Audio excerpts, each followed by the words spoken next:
Hello and welcome to hello. Our channel solo tales. और दोस्तों, आज की हमारी मूवी का नाम है the man in the window. Movie की शुरुआत में हम सैरा को देखते हैं। सैरा एक पेंटर थी। वो अपने हस्बैंड रिचर्ड के साथ अपनी मैरिज एनिवर्सरी सेलिब्रेट करने एक होटल में आई थी। दोनों की शादी को आज लगभग 20 साल हो चुके थे, लेकिन फिर भी दोनों का रिश्ता आज तक पहले जैसा था। आगे घर लौटते वक्त जब दोनों एक दूसरे से प्यार कर रहे होते हैं, तभी सामने से एक गाड़ी आकर उनका एक्सीडेंट कर देती है और स्क्रीन कुछ समय के लिए ब्लैंक हो जाता है। फिर कहानी 1 साल बाद में शिफ्ट होती है और हम सैरा का घर देखते हैं। सैरा ने उस एक्सीडेंट में अपने हस्बैंड को खो दिया था और उसी की याद को मिटाने के लिए वो तरह तरह के पेंटिंग्स बनाने में खुद को बिजी रखने लगी थी। अचानक सैरा को उसकी बेस्ट फ्रेंड लूना का वीडियो कॉल आता है। लूना रिचर्ड की कंपनी में प्रोड्यूसर थी और रिचर्ड को खोने के बाद दोनों की दोस्ती काफी हद तक इम्प्रूव हो चुकी थी। यहाँ थोड़ी देर बात करने के बाद सैरा लूना से कहकर उसका कॉल काट देती है। दरअसल आज सालों बाद सैरा से मिलने उसकी बेटी जूलिया वापस आने वाली थी और उसी के वेलकम के लिए सैरा किचन में जाकर खाना कुक करने लगती है। तभी उसे बाहर से गाड़ी के हॉर्न की आवाज आती है। जब वो बाहर पहुंचती है तो उधर जूलिया अपने सामान के साथ घर वापस लौट आई थी। सैरा जल्दी से जूलिया को हक करके उसे घर की तरफ बुलाती है, लेकिन घर की तरफ जाते वक्त जूलिया की नजर मेल बॉक्स के ऊपर रखे पैम्पलेट पर पड़ती है। इस पैम्पलेट को देखकर जूलिया मुस्कुराने लगी और वो अपनी मॉम के साथ आगे बढ़ गई। बीच में उसकी मॉम ने उसे अपनी पुरानी नेबर सिल्विया से इंट्रोड्यूस कराया। सिल्विया को हाय बोलकर सैरा और जूलिया अपने घर के अंदर चले गए। अब मूवी रात में शिफ्ट होती है। रात में डिनर करते वक्त हमें पता चलता है कि जूलिया अपने कॉलेज के आखिरी ईयर में है और समर हॉलिडे की लीव लेकर अपनी मॉम से मिलने आई है। वो यहाँ पूरे 2 महीने रुकेगी। तभी जूलिया अपनी मॉम से उनकी लाइफ के बारे में पूछती है, लेकिन उसकी मॉम की लाइफ में सिर्फ पेंटिंग के अलावा कुछ नहीं था। जबकि जूलिया चाहती थी कि उसकी मॉम नए लोगों से मिले और उनमें से किसी आदमी को डेट करे। आखिर कब तक वो उसके फादर के गम को पेंटिंग में बिजी रहकर भुलाती रहेगी।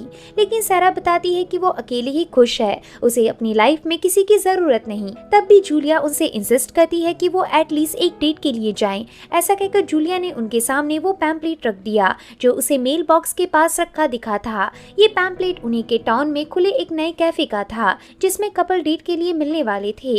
सैरा को इस पैम्पलेट को देखकर कोई इंटरेस्ट नहीं आया, लेकिन जूलिया जिद करने लगी। तब सैरा ने पॉज लेकर कहा, मैं इस बारे में सोच कर बताऊंगी। आगे रात के वक्त जूलिया टीवी देखते देखते सो गई। जब सैरा टीवी ऑफ करने गई तो उसने न्यूज में एक रिपोर्टर को कहते सुना कि उनके टाउन में एक कपल को कोई गाड़ी से कुचलकर भाग गया है और पुलिस फिलहाल उस हिट एंड रन करने वाले आदमी को ढूंढ रही है। इस न्यूज को सुनकर सैरा ने फौरन टीवी बंद कर दिया और जूलिया की तरफ एक नजर देखकर वो उस पैम्पलेट को देखने लगी जिसे उसे जूलिया ने दिखाया था। इसे देखकर सैरा को विचार आया कि शायद जूलिया अपने फादर को मिस करती होगी और शायद इसलिए वो सैरा पर डेटिंग के लिए दबाव डाल रही है, क्योंकि उसे अपनी मॉम के हस्बैंड के रूप में उसके नए फादर चाहिए। तो इसलिए अगले दिन सैरा डिसाइड करके जूलिया को अपना फैसला बताती है कि वो शाम में उसके साथ डेट में चलने के लिए रेडी है। इसे सुन जूलिया काफी खुश होती है और डिनर के लिए ड्रेस वगैरह की तैयारी करने निकल जाती है। वहीं जब सैरा सोफे से उठती है तो उसे सामने खिड़की से झांकने पर एक ट्रक दिखाई देता है। शायद कोई नया नेबर उनके सामने वाले घर में शिफ्ट होने आया था। रात के वक्त दोनों माँ बेटी तैयार होकर उस डेटिंग कैफे में अपना रजिस्ट्रेशन करवाने जाती हैं। सैरा को हैरानी होती है ये जानकर कि जूलिया ने भी इस डेटिंग कैफे में अपना नाम रजिस्टर करा रखा था। अब दोनों अलग अलग होकर नए लोगों से मिलती हैं, उनसे बातें करती हैं। यहाँ इस कैफे का एक रूल था कि इसमें पार्टनर को सिर्फ 3 मिनट के अंदर सिलेक्ट या फिर रिजेक्ट करना था और कोई किसी से सिलेक्ट होने के लिए फोर्स नहीं कर सकता। लेकिन इधर सैरा 3 मिनट पूरे होने से पहले ही 3 लड़कों को रिजेक्ट कर देती है। उसके हिसाब से कोई लड़का उससे उम्र में काफी छोटा था, कोई अपनी पूरी आइडेंटिटी ही फेक दिखा रहा था, तो किसी आदमी के सारे बाल पक गए थे लेकिन आज तक वो फिक्स करियर डिसाइड नहीं कर पाया। ऐसे लोगों से मिलकर सैरा को लगने लगा कि उसे उसका पार्टनर नहीं मिलेगा। लेकिन एंड में सैरा की मुलाकात उसी के एज ग्रुप के एक आदमी से हुई। उसने अपना नाम जैक बताया। जैक के अंदर रिजेक्ट होने का कोई खौफ नहीं था और वो कन्वर्सेशन को भी ज्यादा होल्ड करने की कोशिश नहीं कर रहा था। तभी बातों ही बातों में सैरा को पता चला कि जैक और उसमें कई सारी सिमिलरिटीज थी, जैसे जैक भी उसी की तरह एक विडो है और सालों पहले उसकी वाइफ गुजर चुकी है। थोड़ी और बात करने के बाद पता लगा कि जिस नए नेबर को सैरा ने अपने घर के सामने शिफ्ट होते देखा था, वो नया नेबर खुद जैक है। इसे जानकर सैरा अपनी हंसी रोक नहीं पाई। वो काफी टाइम बाद इतना खुलकर हंसी थी। तभी 3 मिनट का अलार्म बज गया और जैक अपनी कुर्सी से उठकर वहाँ से चला गया। यहाँ सैरा जैक से इम्प्रेस थी। उसे जैक में अपने पुराने हस्बैंड की झलक देखने मिली थी।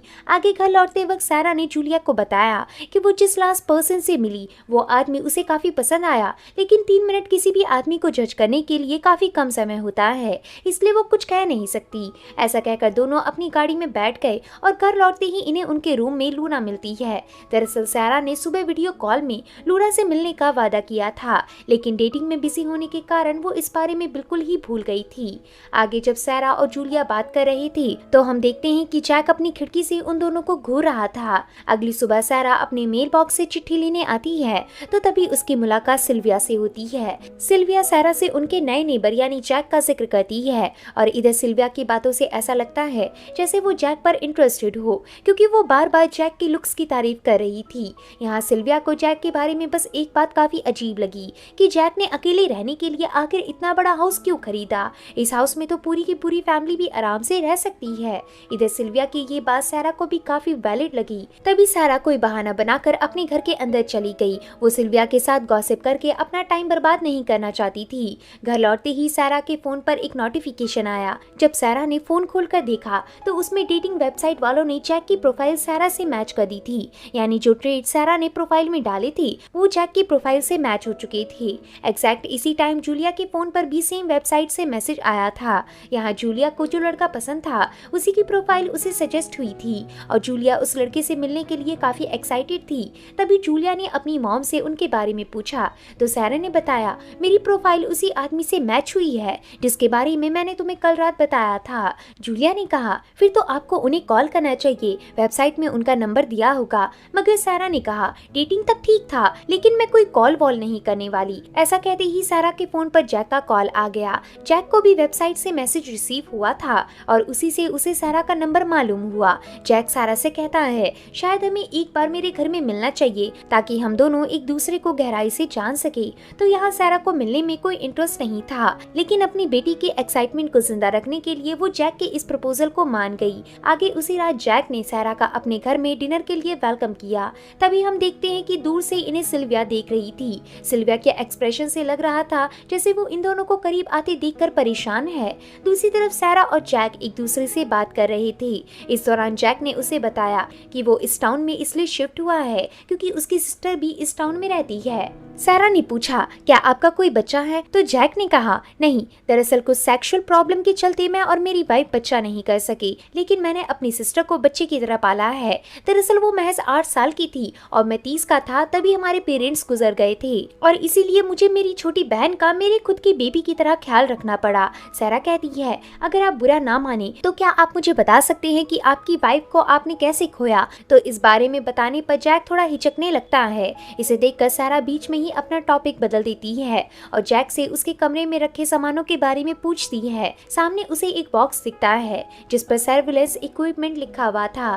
तो जैक बताता है कि वो हर समय चौकन्ना नहीं रह सकता, इसलिए वो बहुत जल्द अपने घर में सर्विलेंस कैमरा इंस्टॉल करवाने वाला है ताकि उसे फ्यूचर में कोई खतरा ना हो। तभी सैरा टेबल से उठती है, उसे अपने हाथ धोने थे तो जैक उसे गाइड करता है कि वहाँ राइट साइड में वॉशरूम है। इसे सुन सैरा वॉशरूम की तरफ जाने लगती है, लेकिन गलती से उससे गैरेज का दरवाजा खुल जाता है और वो उस दरवाजे को बंद करके चली जाती है। पर तभी हम देखते हैं कि उस गैरेज में जैक ने एक कार छिपा रखी थी और उस कार की हेडलाइट पर किसी का खून लगा हुआ था। आगे सैरा जैक से बात करके बहुत इम्प्रेस होती है, इसलिए दोनों एक दूसरे से दोबारा मिलने का प्लान बनाते हैं और फिर जैक सैरा को छोड़ने उसके साथ बाहर चला जाता है। आगे हमें न्यूज से पता चलता है कि जिस गाड़ी ने उस कपल को कुचला था, सीसीटीवी से पता चला है कि उस गाड़ी की हेडलाइट टूट गई थी और उसमें विक्टिम का ब्लड भी लगा हुआ होगा। इस न्यूज के अगले दिन सिल्विया जैक से मिलने उसके घर गई। वो जैक के लिए लिए कुछ फ्लावर्स की बुके लाई थी।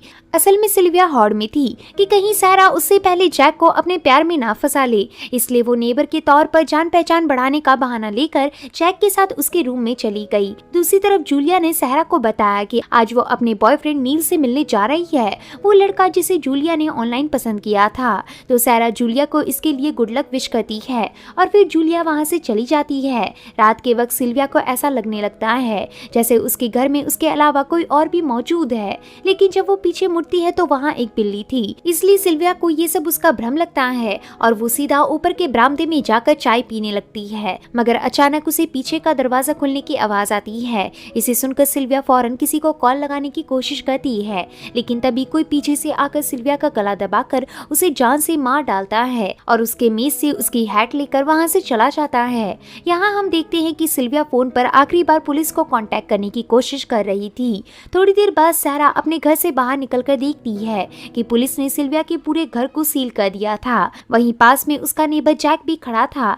इसे देखकर सैरा सीधा जैक के पास पहुंची तो जैक ने बताया उनके नेबर सिल्विया को किसी ने मार डाला है। सैरा ने कहा लेकिन कैसे? जैक ने बताया पुलिस का अंदाजा है कि कोई व्यक्ति सिल्विया के कमरे में चोरी के मकसद से जबरदस्ती दाखिल हुआ था और उसी चक्कर में उसने सिल्विया की हत्या की थी। इसे सुन सैरा पैनिक करने लगती है। तब जैक सैरा को अपने साथ सैरा के रूम में ले चलता है और उसे कंफर्ट फील कराकर वापस अपने घर की तरफ जाने लगता है। मगर तभी उसकी मुलाकात दो डिटेक्टिव से हो जाती है जो सिल्विया के केस को लीड कर रहे थे। इन्होंने जैक से कहा आपने अपने घर के बाहर सर्विलेंस कैमरा फिट किया है, क्या हम उनकी फुटेज देख सकते हैं? तो जैक इस पर सोचने लगा, लेकिन उसके पास कोई ऑप्शन नहीं था, इसलिए वो उन दोनों ऑफिसर्स को लेकर अपने घर के मॉनिटर रूम में चला आया और मॉनिटर के सामने बैठकर वो फुटेज ढूंढने लगा जिसमें किलर कैप्चर हुआ होगा। लेकिन फुटेज बीच में पूरे 20 मिनट जंप हो गई। पुलिस ने पूछा ये कैसे हो सकता है? तो जैक ने बताया कि इस कंपनी के कैमरास इंटरनेट पर वर्क करते हैं, मे बी उन 20 मिनट में कैमरा का नेटवर्क बंद हो गया होगा, इसलिए बीच की फुटेज लॉस्ट हो गई। ऑफिसर्स ने पूछा क्या फुटेज किसी तरह रिकवर नहीं हो सकती? जैक ने कहा अनफॉर्चुनेटली ऐसा करना नामुमकिन है। तो इसे सुन दोनों ऑफिसर्स निराश हो गए। अगले दिन सैरा इस बारे में अपनी बेस्ट फ्रेंड लूना से कैफे में मिलकर डिस्कस करती है। वो उसे बताती है उसे यकीन नहीं होता कि उनके नए नेबर को आए अभी एक हफ्ता भी नहीं बीता और ऐसे में उनकी सोसाइटी में दूसरे नेबर का मर्डर हो गया है। भला ऐसे में कौन इस सोसाइटी में रहना चाहेगा? लूना कहती है मैंने सुना है कि तुम्हारे नेबर ने अपने घर में सीसीटीवी इंस्टॉल करवाया था, क्या उससे पुलिस को कुछ हेल्प मिली? सारा ने कहा मैं इस बारे में बात करने सुबह सुबह मेरे नेबर से मिली थी। उसने बताया था कि उसके सीसीटीवी से 20 मिनट की फुटेज गायब है और शायद उसी टाइम फ्रेम में किलर सिल्विया को मारने उस रोड से गुजरा था। तो लूना को ये बात काफी अजीब लगती है कि आखिर सीसीटीवी बीच में रुक कैसे सकता है और वो भी एग्जैक्ट उसी टाइमलाइन में जब किलर सिल्विया के घर में दाखिल हो रहा था।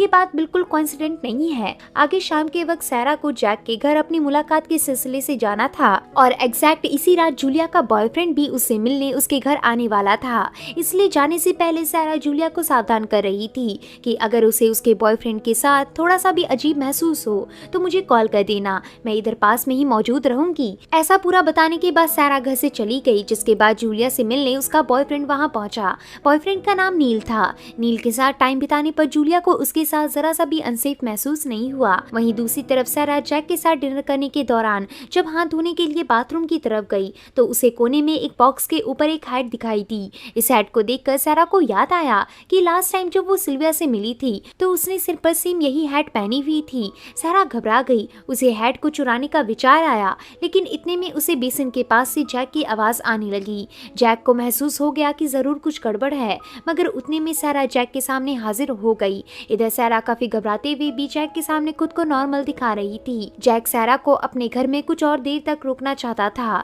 लेकिन सैरा कुछ न कुछ बहाना बनाकर वहाँ से जाने लगी और जाते वक्त सैरा ने फ्लावर वास में वही फूल देखे जो उसने सिल्विया के गार्डन में देखे थे। इसे देखकर उसका शक जैक पर और ज्यादा मजबूत हो गया। सैरा अपने घर वापस लौटकर अपनी बेटी के बॉयफ्रेंड से मिली। नील सैरा से काफी अच्छे से मिला, लेकिन जूलिया को अपनी मॉम के चेहरे से महसूस हो गया कि वो किसी बात को लेकर काफी परेशानी में है। अगले दिन सैरा ने लूना को मिलने अपने घर बुलाया और उससे कल रात के मैटर के बारे में डिस्कस करने लगी। उसने कहा तुम बिल्कुल सही थी, मुझे किसी इंसान पर ब्लाइंडली ट्रस्ट करना नहीं चाहिए था, मुझे एक बार जैक पर रिसर्च करनी पड़ेगी। ऐसा कहने के बाद सैरा ने जैक के बारे में इंटरनेट में सर्च किया तो उसे एक ब्लॉग आर्टिकल से पता चला कि जैक की वाइफ नैन्सी का किसी ने मर्डर किया था। असल में में मर्डर वाले दिन जैक अपने काम से कहीं बाहर गया हुआ था। इसी दौरान पीछे से कोई घुसपैठिया जैक के घर में आ धमका और उसने चोरी करने के सिलसिले में नैन्सी की हत्या कर दी। इस आर्टिकल को पढ़कर सारा कहती है ठीक इसी तरह सिल्विया की भी मौत हुई थी और पुलिस भी अभी तक यही फिगर आउट कर रही है कि सिल्विया को भी किसी चोर ने चोरी करने के सिलसिले में मारा था। यानी दोनों मर्डर्स एक ही पैटर्न का इस्तेमाल करके हुई हैं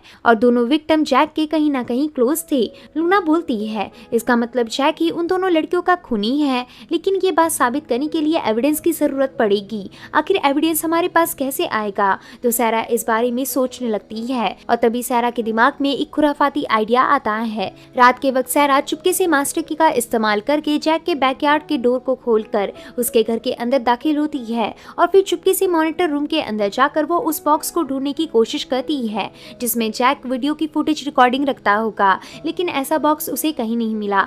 इसलिए वो मॉनिटर के पास पड़े हुए बिल्ली की फोटो क्लिक कर लेती है, लेकिन इस दौरान वो फोन को साइलेंट करना भूल गई थी, जिस कारण फोटो क्लिक होने की आवाज जैक को सुनाई दे जाती है और जैक धमकाने लगता है कि जो कोई भी उसके घर में है वो अपने आप सामने निकल आए क्योंकि उसने पुलिस को कॉल कर दिया है। सारा जैक से बचकर भागने की कोशिश करती है, लेकिन बाहर आते ही सारा को पुलिस वाले रंगे हाथों पकड़ लेती हैं। अगले सीन में पुलिस के सामने सारा की बेटी जूलिया और जैक आमने सामने खड़ी थी। इधर जैक को बिल्कुल भी उम्मीद नहीं थी कि सारा उसके घर में यूं चोरी छिपे घुसेगी। जैक पूछता है आखिर तुम मेरे घर के अंदर घुसी कैसे? सारा बताती है तुम्हारे घर का लॉक वही पुराना वाला था जो बिल्डिंग में पहले से इंस्टॉल आता है। पुलिस ऑफिसर पूछता है लेकिन आप इसके घर गई क्यों? आपको पता है ना ये इलीगल है।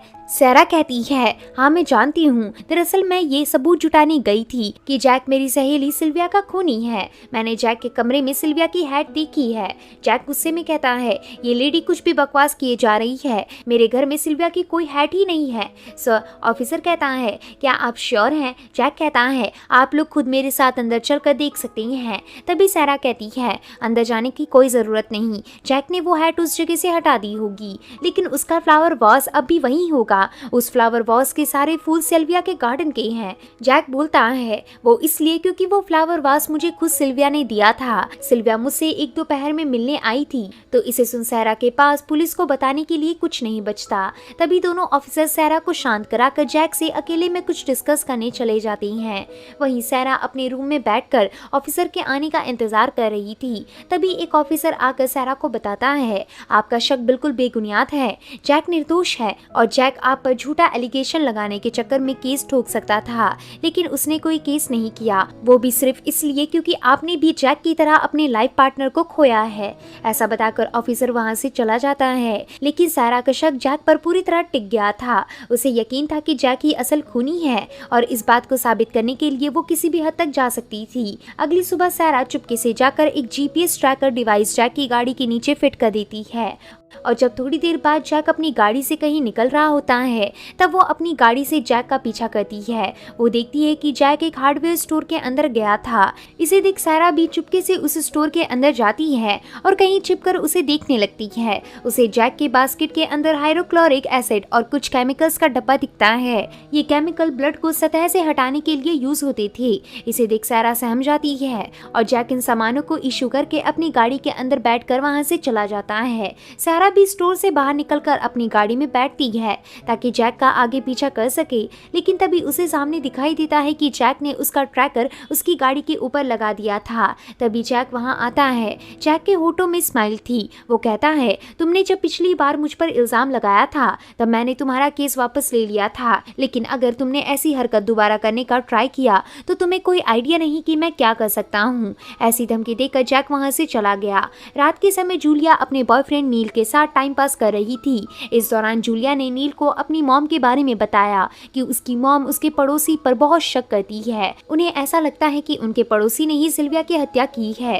नील कहता है मुझे भी तुम्हारे पड़ोसी कुछ ठीक नहीं लगता, क्योंकि पिछली बार जब मैं तुमसे मिलने आया था तब मैंने तुम्हारे पड़ोसी को अपनी खिड़की से तुम्हारे घर की तरफ झांकते देखा था। हो ना हो उसमें कुछ तो गड़बड़ है। तभी दोनों की नजर सामने न्यूज पर पड़ी। न्यूज में रिपोर्टर बता रही थी कि हमें बहुत सारे टिप्स रिसीव हुए हैं और ज्यादातर ऑफिसर टिप्स के मुताबिक जो गाड़ी हिट एंड रन केस में शामिल थी उसका रंग लाल था और उस गाड़ी का अगला हिस्सा थोड़ा सा टूट चुका है। इस न्यूज को सुनते ही नील के चेहरे पर गाड़ी की हेडलाइट की रोशनी पास होती है। इसे देखकर वो खिड़की के पास जाता है तो उसे सामने ठीक वैसी ही गाड़ी दिखती है जैसे न्यूज रिपोर्टर चैनल में बता रही थी। ये देखते ही नील जूलिया को अपने पास बुलाता है और दोनों एक साथ उस गाड़ी को जैक के गैरेज में पार्क होता देखते हैं। जूलिया हंसकर बोलती है, इस शहर में कई लोगों के पास ऐसी ही गाड़ियां हैं। नील कहता है, जरा गाड़ी के अगले हिस्से को देखो, वो टूटा हुआ है। जूलिया बोलती है, शायद वो गाड़ी कहीं टकरा गई होगी। नील बोलता है, या शायद उसी गाड़ी से कोई टकरा गया होगा। अच्छा, तुम्हारी मॉम को इस आदमी पर किस वजह से शक हुआ था? जूलिया बोलती है, उन्होंने पता लगाया था कि जैक की वाइफ की मौत उसी सेम पैटर्न से हुई थी जिस पैटर्न से हमारी पड़ोसन सिल्विया मरी है। लेकिन ये सब बकवास है क्योंकि उस टाइम जैक अपने बिजनेस के काम से घर से बाहर था। नील बोलता है, जैक जैसे लोगों का यकीन नहीं करना चाहिए, ये लोग झूठ बोलने में माहिर होते हैं। जूलिया बोलती है, तो तुम मेरी मॉम की तरह इस आदमी के घर के अंदर जाकर इसके खिलाफ सबूत निकालना चाहते हो? नील बोलता है, नहीं, हम दोनों सिर्फ इसके गैरेज के भीतर जाएंगे और गाड़ी के डेंट की अच्छे से जांच करेंगे। वैसे भी अब तक जैक अपनी गाड़ी गैरेज में पार्क करके अपने हाउस के अंदर जा चुका होगा, तो खतरे की कोई बात नहीं। तो नील के इस तरह कन्विंस करने के बाद नील और जूलिया जैक के गैरेज के भीतर जाते हैं तो यहाँ उन्हें रेड कार के ऊपर ठीक वैसा ही डेंट और ब्लड देखने मिलता है जैसा न्यूज में दावा किया गया था।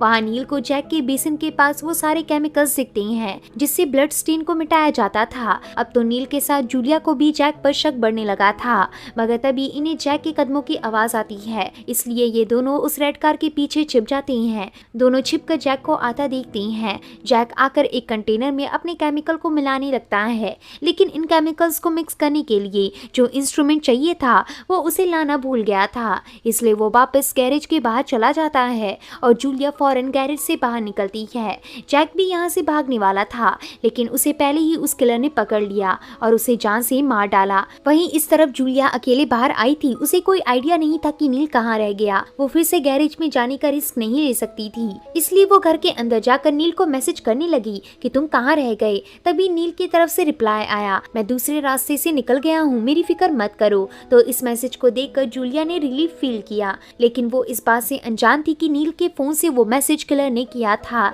ऐसा करने के बाद किलर ने नील का फोन तोड़ डाला था। अब मूवी अगले दिन पर शिफ्ट होती है और यहाँ सैरा को ऐसा रियलाइज होता है कि जूलिया सुबह से थोड़ी टेंस दिख रही थी। तो जूलिया अपनी मॉम को सारी सच्चाई बता देती है कि कल रात वो और नील जैक के गैरेज के अंदर गए थे और उसकी मॉम जैक के बारे में बिल्कुल सही थी। इसे सुन सैरा जूलिया पे चिल्लाने लगती है क्योंकि उसने जो किया वो काफी रिस्की था, लेकिन जूलिया कहती है, मुझे आपको और भी कुछ बताना है। दरअसल कल रात से जब मैं और नील अलग हुए थे तब से मैंने नील को कहीं नहीं देखा है। इनफैक्ट मेरे मैसेज भी नील को नहीं पहुंच रहे, कहीं उसके साथ किसी ने कुछ कर ना डाला हो। सैरा बोलती है, मैं नील के बारे में पता करने की कोशिश करूंगी, तब तक तुम इस बारे में पुलिस को मत बताना क्योंकि वो आदमी सबूतों को गायब करने में माहिर है। दोपहर के वक्त सैरा खिड़की से देखती है कि जैक के घर के बाहर लॉक स्मिथ की गाड़ी खड़ी थी, यानी जैक अपने गैरेज और हाउस का लॉक हमेशा के लिए बदल रहा था ताकि कोई उसके घर में गलत तरीके से दाखिल ना हो सके।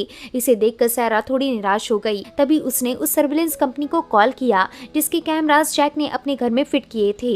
सैरा को उन कैमरास का मॉडल भी पता था क्योंकि उसने कैमरा की रिसिप्ट की फोटो खींच भी रखी थी। वो कंपनी को कॉल लगाकर पूछती है, दरअसल मैंने आपकी कंपनी का कैमरा खरीदा था, लेकिन नेटवर्क कनेक्टिविटी के कारण उस कैमरे से पूरे 20 मिनट की फुटेज उड़ गई। अब मैं क्या करूं? दूसरी तरफ से वो आदमी जवाब देता है, ऐसा नहीं हो सकता, हमारे नए मॉडल्स के कैमरा में ऐसा डिफेक्ट नहीं पाया जाता, उसमें तब तक फुटेज डिलीट नहीं होती जब तक उसे डिलीट ना किया जाए। तो इसे सुन सैरा के होश उड़ जाती हैं और उसे एक आखिरी आइडिया आता है जैक की सच्चाई को सबके सामने लाने का, लेकिन ये आइडिया काफी रिस्की था।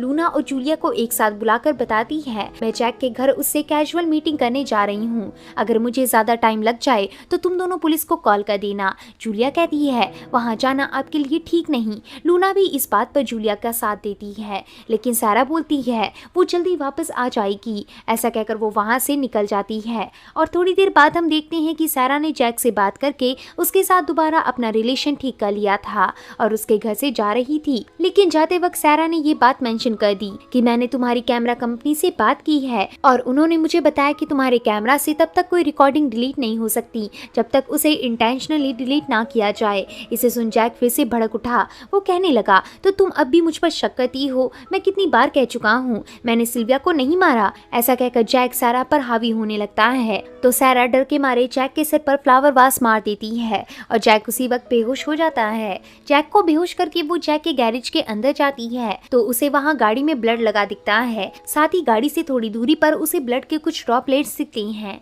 इन्हें फॉलो करके वो एक फ्रिज की तरफ पहुंचती है जिसके अंदर नील की डेड बॉडी थी। इसे देखकर सैरा के होश हो जाते हैं। वो अपना मुंह बंद करके बेसमेंट की तरफ देखती है। बेसमेंट के करीब कुछ फोटोज टंगे हुए थे।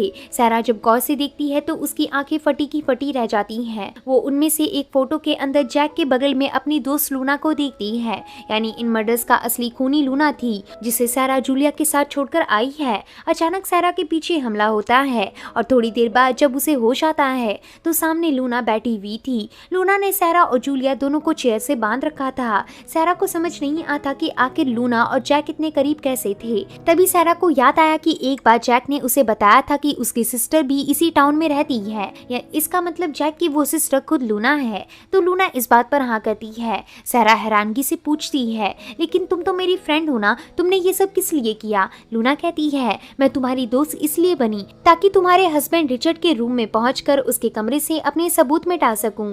सैरा कहती है, कैसे सबूत? लूना बताती है, एक दिन जब रिचर्ड अपने ऑफिस आया था तो उसने मुझे मेरे फोन पर एक कॉन्ट्रैक्ट किलर से बात करते देखा था। उसमें मैंने कॉन्ट्रैक्ट किलर को कांग्रेस किया था कि उसने मेरी सिस्टर इन लॉ यानी जैक की वाइफ को मार डाला। सैरा बोलती है, तो तुमने जैक की वाइफ को मारा था, मगर क्यों? लूना कहती है, मैं बचपन से ही जैक के साथ अकेली थी। जैक ने मुझे अपनी डॉटर की तरह पाला था, लेकिन जब हम बड़े हुए और जब जैक की शादी हो गई तब मैंने महसूस किया कि हमारा रिलेशन खत्म होते जा रहा है। इनफैक्ट जैक ने मुझसे हफ्तों में भी मिलना बंद कर दिया था, इसलिए मैंने जैक का प्यार वापस पाने के लिए उसकी वाइफ को मरवा डाला। लेकिन जब मैं इस बारे में अपने फोन पर किलर से बात कर रही थी तब रिचर्ड ने मेरी बात सुन ली, यहाँ तक कि उसने मेरी कन्वर्सेशन को अपने फोन पर रिकॉर्ड कर लिया था और मुझे धमका रहा था कि अगर मैंने मंडे तक खुद को पुलिस के हवाले नहीं किया तो वो ये रिकॉर्डिंग पुलिस को दिखा देगा। सैरा बोलती है, अब मैं समझी, इसलिए मुझसे फ्रेंडशिप करने के बाद तुम अपना ज्यादातर वक्त रिचर्ड के कमरे में बिताती थी। लूना कहती है, बिल्कुल, मैं रिचर्ड के कमरे में जाकर वो हार्ड ड्राइव या पेन ड्राइव ढूंढती थी जिसमें रिचर्ड ने मेरी वॉइस रिकॉर्ड की थी, लेकिन अनफॉर्चुनेटली मुझे मेरी वॉइस कहीं नहीं मिली, इसलिए मैंने अपने उसी कॉन्ट्रैक्ट किलर से कहकर रिचर्ड को गाड़ी से उड़वा दिया। मैं उस एक्सीडेंट में तुम्हें भी मार डालना चाहती थी, लेकिन उस दिन पता नहीं कैसे तुम बच गई। अब देखो, इतना सब करने के बाद मैं तुम्हें और जूलिया को छोड़ देती, लेकिन एक दिन तुमने मुझे बताया कि तुम अपनी बेटी के वापस लौटने पर घर की सफाई करने वाली हो। बस वहीं से मुझे डर लगने लगा कि कहीं तुम्हारे हाथ मेरी वो वॉइस रिकॉर्डिंग ना लग जाए, इसलिए मैंने एक प्लान बनाया। दरअसल उसी समय मेरा भाई जैक इस टाउन में शिफ्ट होने की डिमांड कर रहा था ताकि वो मेरे साथ रह सके, तो मैंने उसे तुम्हारे सामने का घर दिखाया। उसे उस टाइम ये घर उसकी जरूरत से काफी बड़ा लग रहा था, लेकिन मेरे इंसिस्ट करने पर उसने वहाँ रहना शुरू कर दिया। इस दौरान जूलिया के लौटने वाले दिन डेटिंग का वो पैम्पलेट तुम्हारे मेल बॉक्स में मैं ही रख कर गई थी। मुझे मालूम था कि जब जूलिया इस पैम्पलेट को देखेगी तो वो तुम्हें डेटिंग के लिए फोर्स जरूर करेगी। मुझे सिर्फ जैक को डेटिंग के लिए मनाना था, जो कि मेरे लिए बाएं हाथ का खेल था। मेरे इंसिस्ट करने पर जैक तुमसे मिला। मैं पूरी तरह श्योर थी कि जैक तुम्हें बाकी लोगों से ज्यादा पसंद आएगा, क्योंकि तुम दोनों की बैक स्टोरी सेम थी। तुम दोनों के पार्टनर्स गुजर चुके थे और साथ ही साथ तुम दोनों एक दूसरे के नेबर बन चुके थे। इसके बाद मैंने आहिस्ता आहिस्ता प्लान को अंजाम देना शुरू किया। सबसे पहले मैंने एक कपल को अपनी गाड़ी से उड़ा दिया। उसी दिन ये खबर सनसनीखेज बन गई। मुझे पता था कि इस न्यूज को टीवी में देखकर सैरा को अपना और रिचर्ड का एक्सीडेंट याद आएगा, उसके जख्म ताजा होंगे और वो जैक को अपना नया लाइफ पार्टनर बनाने की सोचेगी। और इसी बीच उसे जैक पर शक होना शुरू हो जाएगा, क्योंकि उस दिन के बाद से मैं अपनी रेड कार को जैक के गैरेज में पार्क करने लगी थी। और हाँ, मुझे सिल्विया को भी मारना पड़ा था, क्योंकि वो मेरे और जैक के रिलेशन के बारे में सब कुछ जान चुकी थी। अब मुझे किसी न किसी को सिल्विया के मर्डर में फ्रेम करना था, तो मैंने इसके लिए जैक को चुना। मैंने जैक के कमरे में सिल्विया की हेड रख दी। बेचारे जैक को आइडिया भी नहीं था कि वो हेड सिल्विया की है। वो बस इतना जानता था कि तुम उस पर बेकार में शक कर रही हो। सैरा कहती है, और वो सीसीटीवी फुटेज वो कैसे गायब हुई? लूना बताती है, जब जैक ने इस घर में सीसीटीवी कैमरा फिट करवाए थे तब कैमरे के एक्सेस मेरे पास भी थे और मैं बस अपने फोन से कैमरा की कोई भी फुटेज या वीडियो डिलीट कर सकती थी। इतना सब बताकर लूना अपनी चेयर से उठती है। उसने इन दोनों माँ बेटी को मारने के लिए पेट्रोल का इंतजाम कर रखा था। सैरा बोलती है, ऐसा करने पर तुम पकड़ी जाओगी। लूना बोलती है, हरगिज नहीं। जरा सोचो, इस घर के जलने के बाद जैक को सिर्फ इतना ही याद रहेगा कि तुमने उसके उसके सिर पे फ्लावर वास मारकर उसे बेहोश कर दिया था। और पुलिस जब मुझसे तहकीकात करने आएगी तो मैं उन्हें बता दूंगी कि तुम्हें जैक के खूनी होने का शक था और इसलिए तुम अपनी बेटी के साथ जैक को बेहोश करके उसके घर की तलाशी लेने गई थी, लेकिन घर में आग लग गई और तुम दोनों मारी गई। तुम दोनों के मरने के कुछ दिनों बाद मैं फिर से रिचर्ड के रूम की तलाशी करूंगी और इस बार मुझे मेरी वॉइस जरूर मिल जाएगी। ऐसा कहकर सारा उन दोनों पर पेट्रोल छिड़कने लगी। तभी सारा ने कहा, तुम्हारा प्लान अच्छा था, लेकिन अफसोस हमारे बीच इस कन्वर्सेशन को पुलिस भी सुन चुकी है। दरअसल जैक से सीसीटीवी के बारे में पूछते टाइम मैंने पुलिस को फोन लगाकर उसे टेबल पर छिपा दिया था। पुलिस तुम्हारा कन्फेशन सुन चुकी है और अब वह लोग तुम्हें पकड़ने के लिए इधर आ रहे होंगे। इसे सुन लूना गुस्सा होकर सीजर लेकर सारा को मारने बढ़ती है, लेकिन उतने में जैक पीछे से आकर लूना को बेहोश कर देता है। अगले दिन हम देखते हैं कि पूरा मामला शांत हो चुका था। न्यूज में खबर आ रही थी कि लूना को 5 कत्ल के इल्जाम में अरेस्ट कर लिया है और फिलहाल उस पर कार्रवाई चल रही है। इस न्यूज को सुनकर सारा बाहर निकलती है। आज उसकी बेटी वापस अपने कॉलेज के लिए रवाना हो रही थी क्योंकि उसके 2 मंथ पूरे हो गए थे। जूलिया को अलविदा करने के बाद सारा जैक से मिलने उसके घर जाती है। जैक के घर के बाहर सेलिंग का बोर्ड लगा हुआ था और वो परसों ही इस घर को छोड़कर कहीं दूर शिफ्ट होने वाला था। इधर सारा जैक से माफी मांगती है कि उसने उस पर इतने गंभीर इल्जाम लगाए। जैक ने कहा, ऐसे इल्जाम उस पर लगते रहते हैं। खैर मैं जहाँ शिफ्ट हो रहा हूँ वहाँ मैंने एक फेमस रेस्टोरेंट के बारे में सुना है, क्यों ना हम मंडे को वहीं मिले। सारा कहती है बिल्कुल, और इसके बाद सारा अपने घर की तरफ चली गई, जिसके साथ ये मूवी यहीं एंड हो गई। तो होप है कि दोस्तों आपको ये वीडियो पसंद आया होगा। अगर कहानी आपको पसंद आती है तो वीडियो को लाइक और चैनल को सब्सक्राइब करें। मिलते हैं ऐसे ही एक और मजेदार वीडियो के साथ, तब तक के लिए आप अपना ध्यान रखें। धन्यवाद।